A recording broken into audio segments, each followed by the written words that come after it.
नमस्कार, मी शब्दयोद्धा कोमल. मंडळी, दोन लेकींसहित दुचाकीने प्रवास करणाऱ्या वडिलांना एक डंपर जोरदार धडक देतं. या धडकेत वडील थेट डंपरच्या चाकाखाली येतात. त्यांच्या पोटाखालचा भाग अक्षरशः वेगळा होतो. तरीही ते उठण्याचा प्रयत्न करतात. माझ्या मुलींना वाचवा अशी केविलवाणी हाक मारतात. या दृश्यांनी अख्ख्या महाराष्ट्राला पाजर फोडलाय. 24 तासात एकाच कुटुंबातील 4 लोकांनी जगाला कायमचा निरोप दिलाय. या कुटुंबाबरोबर नियतीने इतका भयंकर सूड घेतला, ज्यात हे हस्त खेळतं कुटुंब अक्षरशः उद्ध्वस्त झालंय. एक 4 वर्षांची, एक 10 वर्षांची चिमुरडी, त्यांचे बाबा आणि आजोबा या 4 लोकांनी एकाच दिवशी जगाला निरोप दिलाय. रुग्णालयातून घरी आलेल्या आजोबांना नाती भेटल्या खऱ्या, पण त्यांची ती भेट, त्यांनी आजोबांना मारलेले ते आलिंगन शेवटचं ठरलं.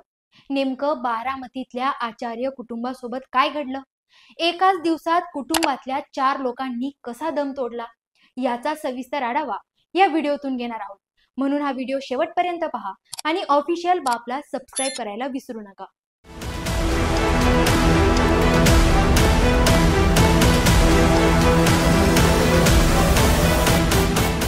हा दुःखद प्रसंग घडलाय बारामतीतल्या बोरगाव परिसरात राहणाऱ्या आचार्य कुटुंबासोबत. आचार्य कुटुंब तसं मूळचं इंदापूर तालुक्यातलं, पण सध्या ते कामानिमित्त बारामतीतल्या बोरगाव परिसरात वास्तव्यास होते. नवरा, बायको, मुलगा, सून आणि 2 नाती असं एक छोटंसं हस्त खेळतं कुटुंब. कुटुंब प्रमुख राजेंद्र आचार्य हे पेशाने शिक्षक होते. तालुक्यात त्यांची आदर्श शिक्षक म्हणून ओळख होती. त्यांचा मुलगा ओमकार आचार्य आणि मधुरा आणि सई यांच्यावर त्यांचं प्रचंड जीवापाड प्रेम होतं. वयोमानामुळे राजेंद्र आचार्य यांची तब्येत खराब राहत होती. त्यांना ॲटिझम आणि डायबेटीसचा त्रास होता. याच कारणामुळे ते गेल्या काही दिवसापासून खासगी रुग्णालयात ऍडमिट होते. रुग्णालयात त्यांना आपल्या 2 गोंडस नातींची प्रचंड आठवण यायची. नातींबरोबर आजोबा आजारपण विसरत होते, त्यामुळे त्यांना घरी जायची ओढ लागली होती. अशातच राजेंद्र आचार्य अर्थात आजोबांना डिस्चार्ज मिळाला. आजोबा रुग्णालयातून घरी येणार म्हणून आचार्य कुटुंब प्रचंड आनंदात होतं. मधुरा आणि सई यांचा आनंद गगनात मावेनासा झाला. पण हाच आनंद नियतीच्या डोळ्यात खुपला. आजोबांना फळं घ्यायला ओमकार, त्यांच्या 2 मुली सई आणि मधुरा असे 3 जण बाजारात निघाले. वेळ सकाळी 11:30 वाजेची होती. ओमकार आणि त्यांच्या 2 लेकी बारामतीच्या खंडोबा नगरातील महात्मा फुले चौकात पोहोचले. हा भाग प्रचंड वर्दळीचा, रविवारचा दिवस, यामुळे गर्दीत भर पडली होती. याच गर्दीत एका डंपरने ओमकार यांच्या दुचाकीला जोरदार धडक दिली. या धडकेत ओमकार हे थेट डंपरच्या टायर खाली आले, तर त्यांच्या दोन्ही लेकी या दूरवर फेकल्या गेल्यात. अंगावरून गाडीचं चाक गेल्यामुळे ओमकार यांच्या शरीराचे थेट 2 भागच झाले. त्यांच्या कमरेखालचा भाग चिरडलाच गेला होता.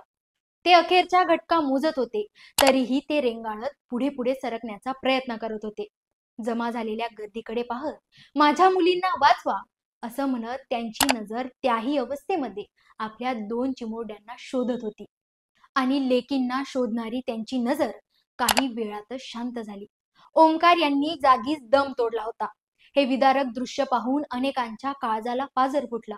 लोकांनी तत्काळ मधुरा आणि सईला रुग्णालयात दाखल केलं, पण दुर्दैवाने डॉक्टरांनी त्यांनाही मृत घोषित केलं. आजोबांना फळ आणायला गेलेला त्यांचा मुलगा आणि नातींनी जगाला कायमचा निरोप दिला होता. तिकडे आजोबा आजी आपल्या नातींची आणि मुलाची वाट पाहत होते, पण आपल्या कुटुंबातील 3 लोकांचा नियतीने घात केलाय याची त्यांना कल्पना सुद्धा नव्हती. जेव्हा ही बातमी राजेंद्र आचार्य अर्थात आजोबांना कळाली, तेव्हा त्यांना नेमकं या घटनेवर कसं व्यक्त व्हावं हेच कळलं नसावं. हा धक्का त्यांना पचवता आला नाही. कालपर्यंत आपल्या अंगाखांद्यावर खेळणाऱ्या नाती आणि आपल्याला जीवापाड जपणारा आपला लेक आता या जगात नाहीये, ते पुन्हा कधीच दिसणार नाही, हा विचार त्यांना अस्वस्थ करून गेला.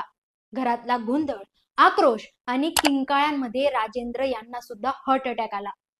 आणि मुलगा आणि नात गेल्याच्या 24 तासातच राजेंद्र आचार्य अर्थात आजोबांनीही दम तोडला.